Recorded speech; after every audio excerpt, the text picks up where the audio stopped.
یہ کہانی ایک ایسے آدمی کی ہے جس نے 17 سال کی عمر میں ایک 15 سال کی لڑکی سے پیار کیا، اور اپنے پیار کو پانے کے لیے اس نے زندگی میں کیا کیا تکلیفیں اٹھائیں، یہ سب جاننے کے لیے دیکھیے میری یہ کہانی سدا بہار۔ تو چلتے ہیں اپنی کہانی کی طرف۔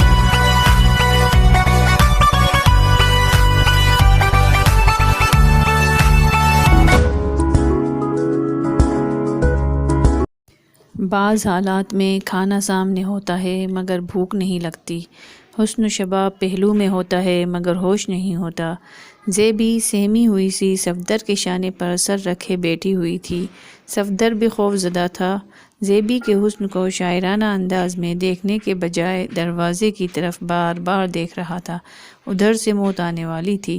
وہ دونوں ایک جھگی کے کچے فرش پر بیٹھے ہوئے تھے، وہاں کی نیم تاریکی اور سناٹے میں انہیں اپنے دل کی دھڑکنیں صاف سنائی دے رہی تھیں۔ زیبی رہ رہ کر پہلو بدل رہی تھی۔ صفدر نے دھیرے سے کہا، تم فوم کے ملائم بستر پر سوتی ہو، قیمتی صوفوں پر بیٹھتی ہو، یہاں تمہیں تکلیف پہنچ رہی ہے۔ وہ آہستگی سے بولی، میں تمہارے ساتھ کانٹوں پر چلنے آئی ہوں، میں نے اپنی مرضی سے اپنے گھر کے عیش و آرام کو چھوڑا ہے۔ صفدر بولا، تم نے اپنی وفا سے مجھے خرید لیا ہے، آج یہ ایک جھگی ہے، کسی دن میں یہاں تمہارے لیے ایک عالیشان کوٹھی بناؤں گا، تم نے میرے لیے بڑی قربانیاں دی ہیں۔ زیبی بولی، تم مجھ سے بڑی قربانی دے رہے ہو، اپنی زندگی کو داؤ پر لگا رہے ہو۔ ڈیڈی کے پالتو غنڈے پیشہ ور قاتل ہیں، وہ تو سامنا ہوتے ہی تمہیں بے دردی سے قتل کر دیں گے۔ میں موت کے ڈر سے تمہیں چھوڑ نہیں سکتا زیبی، میں بھی نہیں ڈرتی، میں بھی تمہارے ساتھ ہی مروں گی۔ صرف یہ سوچ کر سہم جاتی ہوں کہ پتہ نہیں وہ لوگ تم پر کیسے مظالم ڈھائیں گے، اللہ کرے وہ مر جائیں، ادھر نہ آئیں۔ وہ صفدر سے لگی ہوئی تھی، دشمنوں کو بددعائیں دے کر اور اس سے لگ گئی۔ صفدر نے اسے تھپکتے اور سہلاتے ہوئے کہا، میں موت سے نہیں ڈرتا مگر یہ سوچ کر ڈرتا ہوں کہ میرے بعد تمہارے ساتھ بہت برا سلوک کیا جائے گا۔ میں تمہارے بعد زندہ رہوں گی ہی نہیں۔ زیبی، ہم دونوں میں مرنے کا حوصلہ ہے مگر ہمیں جینے کی باتیں کرنا چاہیے۔ صفدر بولا، یہ جو ہم یہاں چھپے ہوئے ہیں تو یہ ہم جینے کے لیے ایسا کر رہے ہیں۔ صبح سے ہم زندہ رہنے کے لیے کہاں نہیں گئے، جہاں گئے میرے رشتہ داروں نے اور تمہارے دوستوں نے ڈیڈی کے خوف سے ہمارا ساتھ نہیں دیا۔ ہاں، رشتوں اور دوستوں کو ایسے ہی ٹائم آزمایا جاتا ہے اور ہم نے آزما لیا، آخر میری امی نے ہی ساتھ دیا۔ زیبی عقیدت سے بولی، تمہاری امی بہت اچھی ہیں مگر وہ ہمیں کب تک یہاں چھپا کر رکھیں گی؟ آج یہ رات کسی طرح گزر جائے، کل صبح امی کسی قاضی صاحب سے بات کریں گی، اگر بات بن گئی تو ہمارا نکاح پڑھا دیا جائے گا۔ جب ہم راضی ہیں تو قاضی راضی کیوں نہ ہوگا؟ صفدر نے جواب دیا، اسکول سرٹیفکیٹ کے مطابق تم 15 برس کی ہو، تمہارا نکاح نہیں پڑھایا جا سکتا اور میں 17 برس کا ہوں۔ امی کہتی ہیں کہ ہم قانونی اعتبار سے نابالغ ہیں، پھر ہماری شادی کیسے ہوگی؟ جیسی بہت سی غیر قانونی شادیاں ہو جاتی ہیں ویسی ہی ہماری ہو جائے گی۔ امی نے ہم سے زیادہ دنیا کو دیکھا ہے، شادی کے بعد بھی وہ ہمیں چھپا کر رکھیں گی، جب تمہاری عمر زیادہ ہو جائے گی یا ہمارے بچے ہوں گے تو یہ شادی ظاہر کر دی جائے گی۔ بچوں کی بات آئی تو زیبی نے اس کے سینے میں منہ چھپا لیا۔ یہ ایسا سپنا ہوتا ہے کہ لڑکی اپنے ہونے والے بچے کو گود میں لے کر اپنے سامنے موت کو بھول جاتی ہے، حالانکہ زیبی خود ابھی بچی تھی۔ 15 برس کی عمر ہوتی ہی کیا ہے، یہ تو 20ویں صدی کا اعجاز ہے کہ وہ بچوں کو بالغ عمر سے پہلے بالغ بنا دیتی ہے۔ عشق کچی عمر میں ہو یا پکی عمر میں، وہ اپنے ساتھ مصائب کا ہجوم لے کر آتا ہے۔ مخالفت ہر عمر اور ہر مرحلے پر ہوتی ہے۔ صفدر نے اس کی تھوڑی کو ایک انگلی سے اٹھا کر اس کے حسین چہرے کو اپنے چہرے کے قریب کیا۔ وہ کہہ رہی تھی، تمہاری قسم میں مر جاؤں گی پر ڈیڈی کے پاس نہیں جاؤں گی۔ میں تمہارے ڈیڈی کے ہاتھوں مر جاؤں گا مگر تمہیں نہیں چھوڑوں گا۔ صفدر، مجھے ہمیشہ یاد رکھو گے نا؟ زیبی کے لہجے میں ایسی تڑپ، ایسی التجا تھی جو نہ مٹنے والی تحریر کی طرح صفدر کے دماغ میں نقش ہو گئی۔ اس نے پیار سے اسے سمیٹ کر کہا، بچھڑنے والوں کو یاد رکھا جاتا ہے، تم تو میرے پاس ہو، میرے پاس ہی رہو گی۔ یہ عاشقانہ دعوے کہ محبوبہ ہمیشہ پاس رہے گی شاید ہی کبھی پورے ہوتے ہوں۔ صفدر کے منہ سے یہ بات نکلتے ہی رات کے سناٹے کو ٹھیس پہنچی۔ قریب ہی گاڑیوں کی آوازیں سنائی دیں۔ جھگی کی دیواریں سرکنڈوں سے بنائی گئی تھیں۔ ایک گاڑی کی ہیڈ لائٹس ان دیواروں سے سنچن کر اندر آنے لگی۔ زیبی سہم کا صفدر سے لپٹ گئی۔ گاڑیوں کے دروازے کھلنے اور بند ہونے کی آوازیں تماچوں کی طرح لگ رہی تھیں۔ وہ دونوں اٹھ کر کھڑے ہو گئے۔ فرار ہونے کے لیے جھگی کا پچھلا دروازہ نہیں تھا۔ سامنے والے دروازے کی طرف سے قدموں کی آوازیں قریب آتی جا رہی تھیں۔ وہ کانپتے ہوئے بولی، ڈیڈی، شاید ڈیڈی آ رہے ہیں۔ صفدر مرنے مارنے پر تن کر کھڑا تھا، پتھر کی طرح سخت ہو گیا تھا۔ زیبی کو وہ پتھر ابھی بہت اچھا لگا۔ اس کا مردانہ لڑکپن دشمن قوتوں سے ٹکرانے کے لیے تیار تھا۔ پھر وہ ایک دم سے ڈھیلا پڑ گیا۔ دروازے پر اس کی امی کی آواز سنائی دی، بیٹے صفدر، دروازہ کھولو، میں ہوں۔ زیبی کی جان میں جان آئی، پھر بھی وہ گھبرا رہی تھی۔ ماں کی موجودگی نے کئی قدموں کی آوازوں کو بھلا دیا تھا، لیکن وہ آوازیں لاشعوری میں چھپی ہوئی تھیں جن کی وجہ سے دل گھبرا رہا تھا۔ شعوری طور پر گھبراہٹ سمجھ میں نہیں آ رہی تھی۔ ماں کی آواز پھر سنائی دی، بیٹے گھبرانے کی بات نہیں ہے، میں تمہارے ساتھ ہوں، دروازہ کھولو۔ صفدر نے آگے بڑھ کر دروازے کو ذرا سا کھولا۔ باہر ہیڈ لائٹس کی روشنی میں کئی لوگ نظر آئے۔ کسی کے ہاتھ میں ریوالور اور کسی کے ہاتھ میں چاقو تھا۔ صفدر فوراً ہی دروازے کو بند کرنا چاہتا تھا، لیکن آنے والے نے اس سے زیادہ تیز ترار تھے۔ دروازے پر ایک زور کی ٹھوکر پڑی۔ وہ لڑکتا ہوا پیچھے چلا گیا۔ زیبی اس سے لپٹ کر رونے لگی، نہیں جاؤں گی، میں نہیں جاؤں گی۔ سب کے سب جھگی میں گھس آئے تھے۔ ان میں صفدر کی ماں اور زیبی کا باپ نمایاں تھے۔ زیبی اور صفدر ایک گوشے میں ایک دوسرے سے چپک کر کھڑے ہو گئے تھے۔ ایک قوی ہیکل بش شکل غنڈے نے کہا، وقار صاحب، آپ حکم دیں، میں اس چھوکرے کا قیمہ بنا دوں گا۔ صفدر نے گھونسا تان کر کہا، ایک ایک کر کے آؤ، میں تم سب کو مار ڈالوں گا یا مر جاؤں گا۔ سارے بدماش ہنسنے لگے۔ ایک نے کہا، سالہ، ایک تماچا کھاتے ہی زمین میں دھس جائے گا، یہاں اس کی قبر کھودنا ہی ہوگی۔ زیبی کے ڈیڈی وقار احمد کے چہرے پر گہری سنجیدگی اور سختی تھی۔ وہ صفدر کو کھا جانے والی نظروں سے دیکھ رہا تھا۔ اس کے ایک اشارے پر وہ تمام بدماش صفدر کے ٹکڑے کر کے پھینک سکتے تھے، مگر بیٹی کا، اپنی عزت کا معاملہ تھا۔ وہ بڑی خاموشی اور خوش اسلوبی سے اس معاملے کو دبانا چاہتا تھا۔ اس نے ایک سگار سلگاتے ہوئے صفدر کی ماں سے کہا، بھابھی، اپنا وعدہ پورا کرو۔ صفدر کی امی نے آگے بڑھ کر کہا، بیٹے، ہم غریب ہیں اور کمزور ہیں، وقار کے پاس دولت اور بدماش سب کچھ ہے۔ یہ اپنے بدماشوں کے ساتھ ابھی میرے پاس آیا تھا۔ یہ اگر تنہا ہوتا تو میں اس سے نبٹ لیتی، تمہاری خوشی کے لیے قانون سے بھی ٹکرا جاتی، مگر یہ لوگ ریوالور اور چاقو لیے تمہیں تلاش کرتے پھر رہے تھے۔ امی، میں موت سے نہیں ڈرتا، میں ان سے نپٹ لوں گا۔ نہیں بیٹے، تمہاری زندگی تمہارے لیے کچھ نہ ہو، میرے لیے سب کچھ ہے۔ میں تمہیں قاتلوں کے حوالے نہیں کروں گی، میرے ساتھ چلو۔ میں نہیں جاؤں گا، یہ لوگ زیبی کو لے جائیں گے تو میں اپنی جان دے دوں گا۔ ہر حال میں مجھے مرنا ہے یا پھر زیبی کے ساتھ زندہ رہنا ہے۔ وقار احمد نے سگار کا ایک کش لیا، پھر دھواں چھوڑتے ہوئے گہری سنجیدگی سے کہا، اپنے اندر کمزوری ہو تو آدمی کو جھکنا ہی پڑتا ہے۔ زیبی، تم میری کمزوری ہو، آج تم نے مجھے جھکا دیا۔ اس نے سگار کا ایک کش اور لے کر تمام بدماشوں سے کہا، تم لوگ باہر جاؤ۔ وہ تمام کرائے کے ٹٹو باہر چلے گئے۔ وقار احمد نے اپنی سگار کو دیکھا، اس کی آنکھ پر راکھ جم چکی تھی۔ وہ بڑی سوجھ بوجھ سے صفدر کو اپنی بیٹی کے وجود سے راکھ کی طرح جھاڑ سکتا تھا۔ اس نے سگار کی راکھ کو انگلی کے ٹھوکے سے جھاڑتے ہوئے کہا، صفدر، جب تم ایک دوسرے کو مرنے کی حد تک چاہتے ہو تو میں تمہیں نہیں ماروں گا، زیبی سے تمہاری شادی ہوگی۔ زیبی خوش ہو گئی۔ صفدر اور اس کی امی حیرانی سے وقار احمد کو دیکھنے لگے۔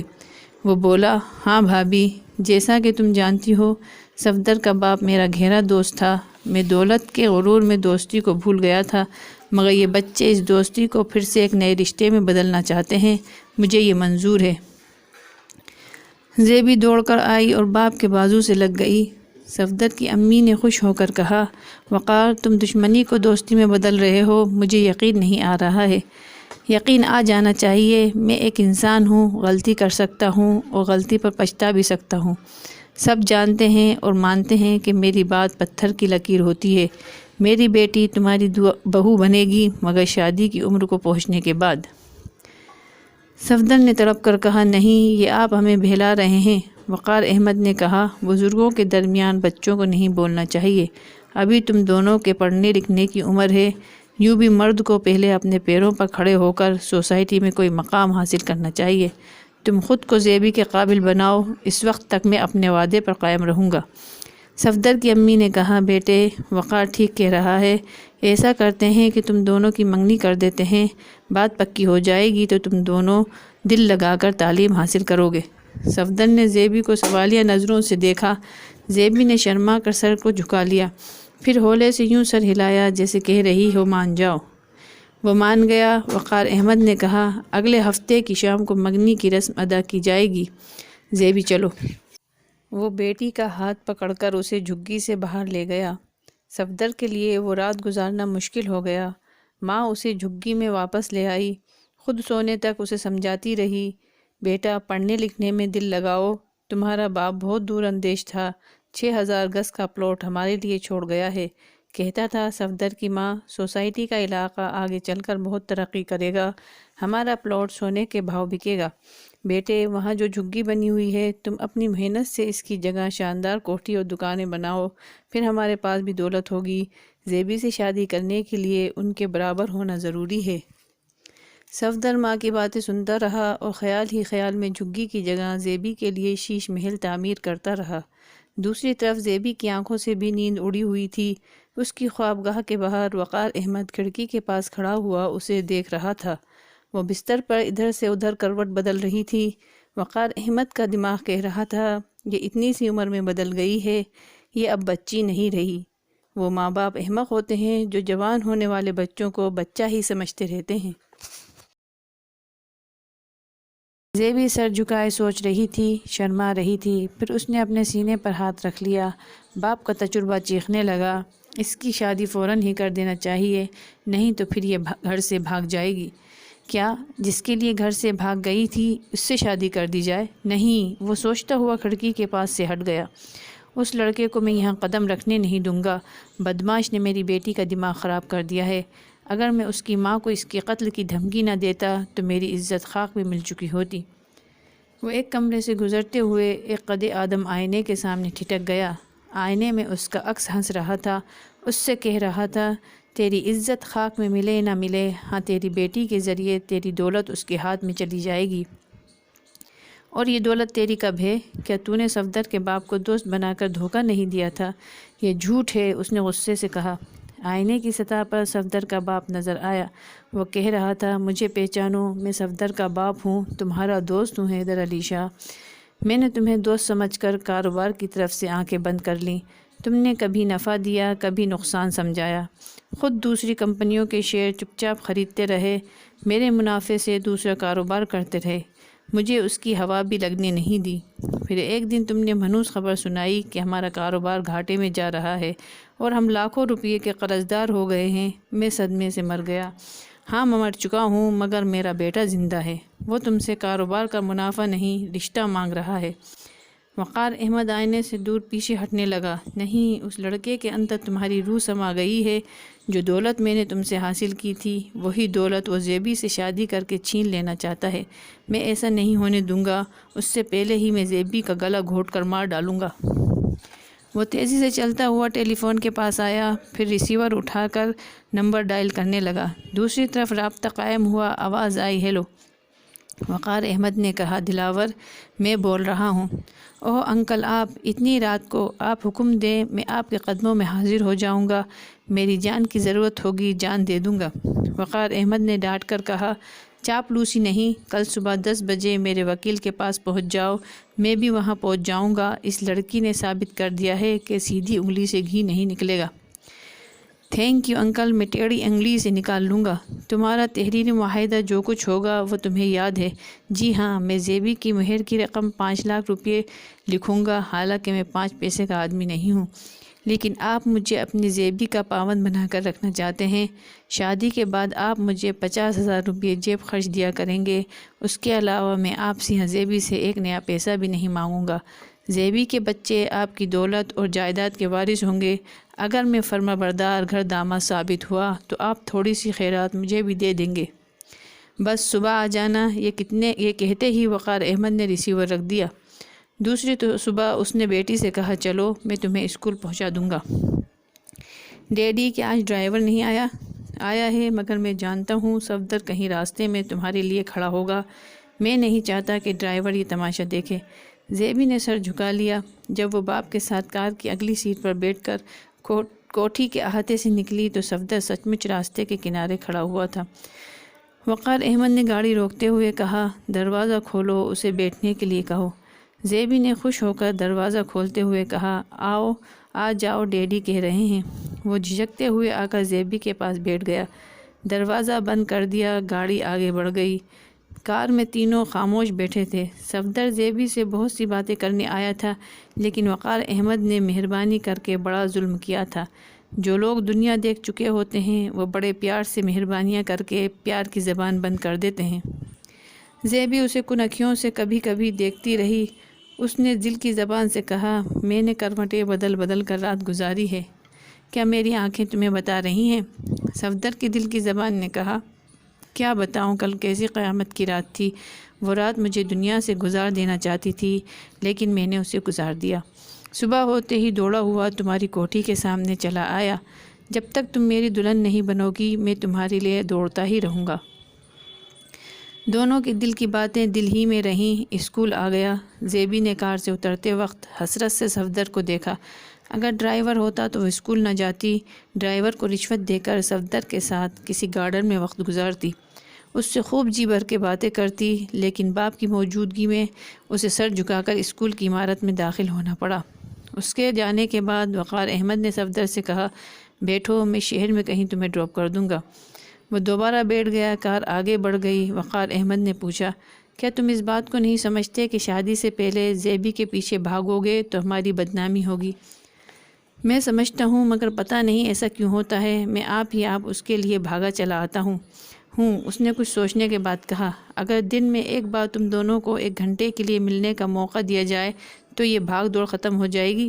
جی ہاں، ایسا ہو جائے تو میں آپ کو شکایت کا موقع نہیں دوں گا۔ ٹھیک ہے، آج شام 5 بجے 1 گھنٹے کے لیے میری کوٹھی میں آ جانا۔ کل بھی آؤں گا نا؟ ہاں، روز شام کو، لیکن اس کے بعد تم دونوں کہیں باہر نہیں ملو گے۔ وعدہ کرو۔ میں وعدہ کرتا ہوں۔ وقار احمد صفدر کو ایک جگہ اتار کر چلا گیا۔ صفدر ایک فوٹوگرافر کی دکان میں گیا۔ وہاں اس نے اور زیبی نے 1 درجن تصاویر مختلف زاویوں سے کھنچوائی تھیں۔ صفدر نے بل ادا کر کے تصویریں دیکھیں۔ زیبی ہر تصویر میں حسن کا شاہکار نظر آ رہی تھی۔ وہ بڑی دیر تک ان تصویروں میں کھویا رہا، پھر انہیں جیب میں رکھ کر اپنے گھر کی طرف چلا گیا۔ شام کو ٹھیک 5 بجے وہ کوٹھی کے احاطے میں داخل ہوا۔ زیبی اسی کا انتظار کر رہی تھی۔ خوش ہو کر بولی، ڈیڈی کہہ رہے تھے تم روز شام کو آیا کرو گے، یہ سچ ہے نا؟ ہاں سچ ہے، میں روز آیا کروں گا۔ وہ لان میں کرسیاں پر بیٹھ گئے۔ صفدر نے جیب سے تصویریں نکال کر دیتے ہوئے کہا، ہماری تصویریں تیار ہو گئی ہیں۔ وہ جھپٹ کر انہیں دیکھنے لگی۔ اوہ مائی گڈنس، کتنی خوبصورت تصویریں ہیں، تم بہت اسمارٹ لگ رہے ہو۔ یہ تصویریں بول رہی ہیں کہ تم سا حسین کوئی نہیں، میں تو بہت خراب لگ رہا ہوں۔ وہ ناراض ہو کر بولی، دیکھو جی، میرے صفدر کو خراب بولو گے تو میں تم سے بات نہیں کروں گی۔ یہ ساری تصویریں میں رکھوں گی، ٹھیک ہے نا؟ یہ تمہارے ہی لیے لایا ہوں، ان کی ایک کاپی میرے پاس گھر میں ہے۔ صفدر میں سوچ بھی نہیں سکتی تھی کہ ڈیڈی اس طرح بدل جائیں گے۔ سچ خوشی کے مارے پڑھنے لکھنے میں دل نہیں لگ رہا ہے۔ میں حیران ہوں کہ تمہارے ڈیڈی کل تک میری جان کے دشمن تھے، اب اتنے مہربان کیوں ہو گئے ہیں؟ اس لیے کہ وہ میرے بہت اچھے بہت پیارے ڈیڈی ہیں۔ میری آنکھوں میں آنسو نہیں دیکھ سکتے۔ پہلے وہ ہمیں سیدھے راستے پر لانا چاہتے تھے، اب خود سیدھے راستے پر آ گئے ہیں۔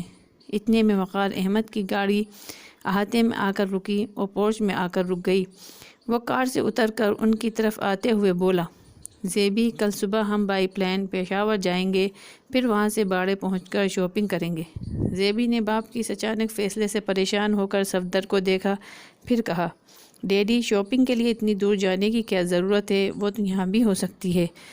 وہ ایک کرسی پر بیٹھتے ہوئے بولا، باڑے میں فورن کے ایک سے ایک قیمتی کپڑے، ڈنر سیٹ اور آرائش کے سامان ملتے ہیں۔ تمہاری منگنی اور شادی کے لیے وہیں سے تمام سامان خریدے جائیں گے، صفدر کے لیے بھی وہیں سے سوٹ پیس خریدیں گے۔ وہ سر جھکا کر بولی، تو پھر صفدر کو بھی ساتھ لے چلیں؟ وقار احمد نے ہونٹ بھینچ کر اسے دیکھا، پھر کہا، شادی کے بعد اسے کہیں بھی ساتھ لے جانا، مگر ابھی نہیں۔ ڈیڈی میں نہیں جاؤں گی، آپ جا کر شاپنگ کر لیں۔ وہ غصے میں بولا، یہ تمہاری کیا ضد ہے؟ پہلے تو تم ویسی نافرمان نہیں تھیں، پہلے آپ میری ہر ضد پوری کر دیا کرتے تھے۔ بکواس مت کرو، میں باپ ہوں، میں سمجھتا ہوں کہ کون سی ضد پوری کرنی چاہیے۔ کل تم میرے ساتھ چلو گی؟ یہ کہہ کر وہ ایک جھٹکے سے کھڑا ہو گیا، کرسی پیچھے کی طرف گر پڑی، وہ قدموں کے دھماکے کرتا ہوا وہاں سے جانے لگا۔ زیبی نے آواز دی، ڈیڈی میں جاؤں گی۔ صفدر مایوس ہو گیا۔ باپ نے خوشی سے پلٹ کر دیکھا، بیٹی نے کہا، مگر صفدر کے ساتھ؟ صفدر نے اطمینان کا سانس لی۔ وقار احمد نے غصے سے مٹھیاں بھینچ لیں، گہری چپتی ہوئی نظروں سے کبھی زیبی کو اور کبھی صفدر کو دیکھنے لگا۔ سوچنے لگا، اس لڑکی کی دیوانگی بڑھتی ہی جا رہی ہے۔ صفدر نے اسے کیا گھول کر پلا دیا ہے؟ یہ ایک دن کے لیے بھی اس سے دور نہیں جانا چاہتی ہے، مگر میں بھی اس کا باپ ہوں، اس کی دیوانگی ختم کر کر ہی رہوں گا۔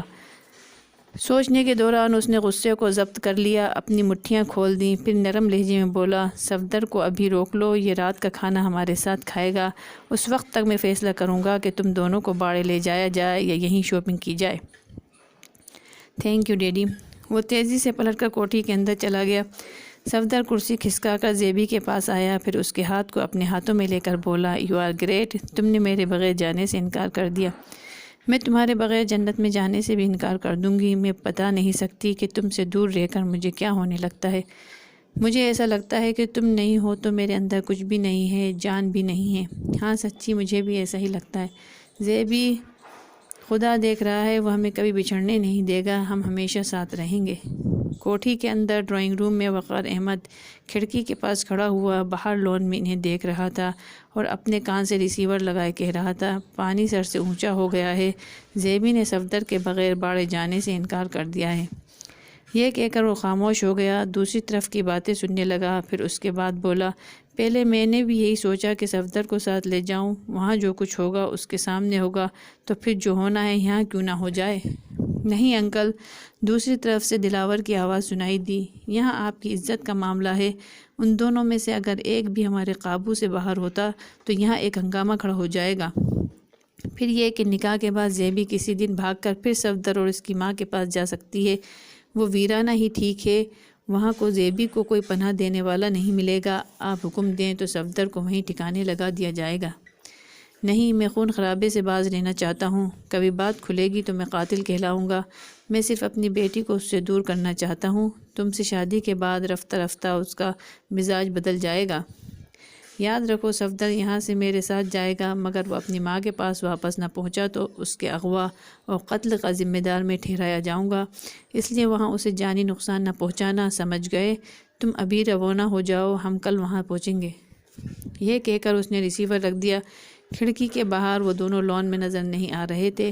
اس نے دوسری کھڑکی کے پاس جا کر پردے کو ذرا سا ہٹا کر دیکھا، باغیچے کے پھولوں بھرے ایک گوشے میں زیبی صفدر کے سینے سے لگی کھڑی تھی، دونوں کہیں دور جاگتے سپنوں میں کھو گئے تھے، ایک دم خاموش کھڑے ہوئے تھے۔ صفدر وقار، صرف وقار احمد تلملا رہا تھا۔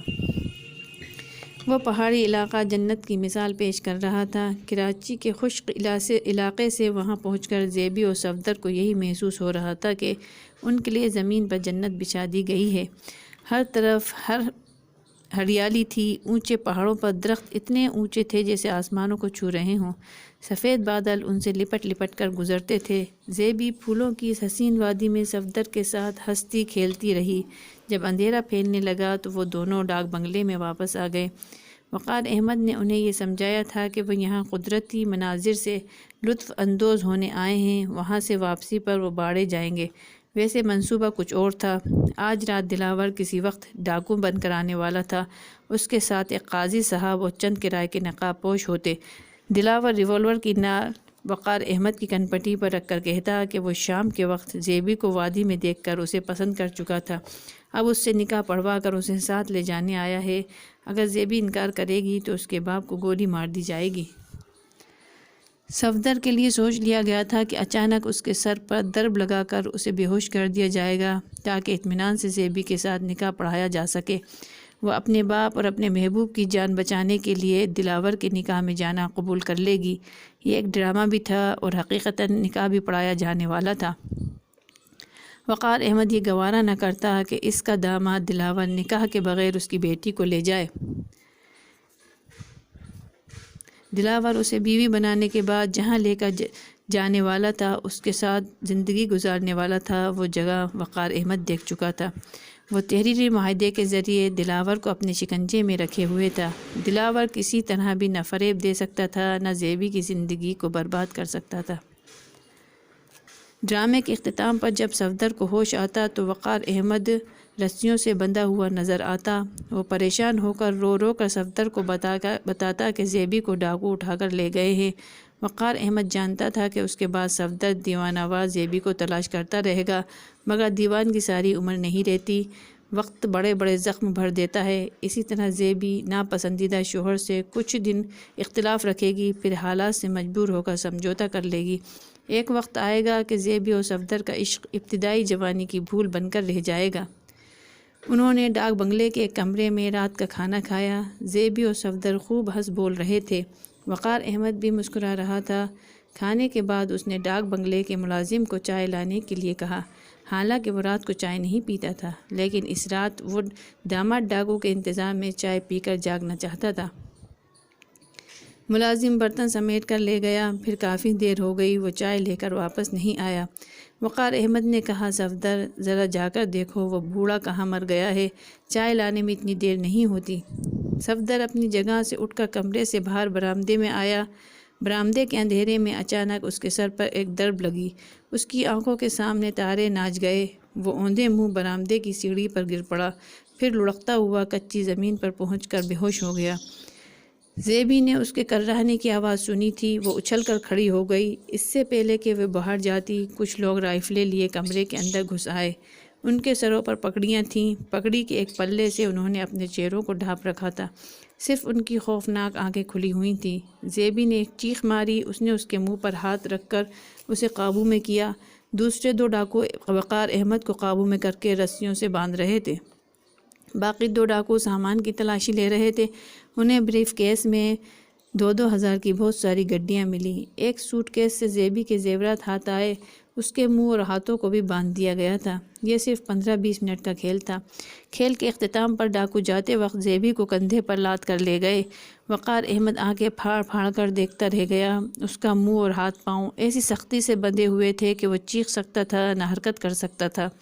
غصے سے کسمساتے ہوئے سوچ رہا تھا کہ دلاور نے زبردست دھوکہ دیا ہے، وہ خود نہیں آیا، کرائے کے ڈاکوؤں کو بھیج دیا، نقد رقم اور زیورات کے ساتھ زیبی کو بھی اٹھا لیا۔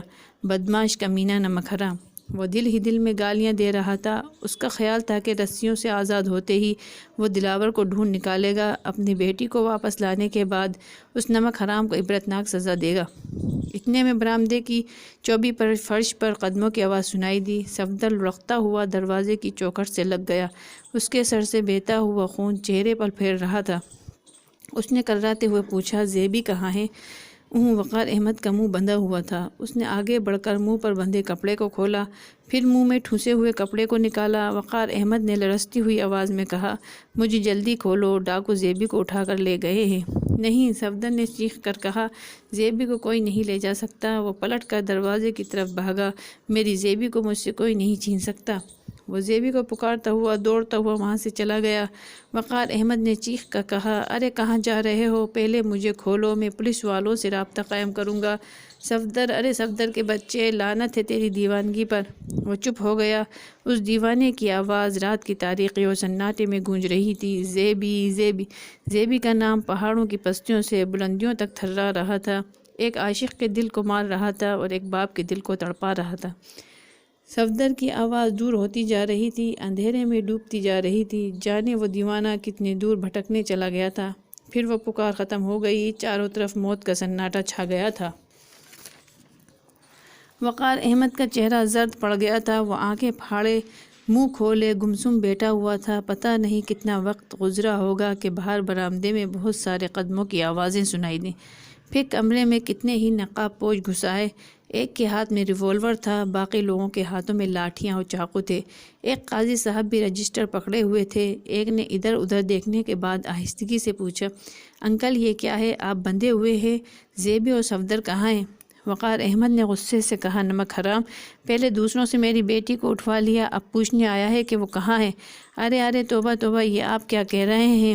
دلاور رسیاں کھولتے ہوئے بولا، انکل غصہ تھوک کر ٹھنڈے دماغ سے سوچئے، جب زیبی میرے نکاح میں آ رہی ہے، مجھے ماہانہ 50,000 روپے جیب خرچ ملنے والے تھے اور میرے ہونے والے بچے آپ کی دولت اور جائیداد کے وارث بننے والے تھے، تو کیا میں پاگل ہوں کہ زیبی کو یوں ہی دشمنی کے لیے اٹھا کر لے جاؤں گا اور اپنا مستقبل برباد کر لوں گا؟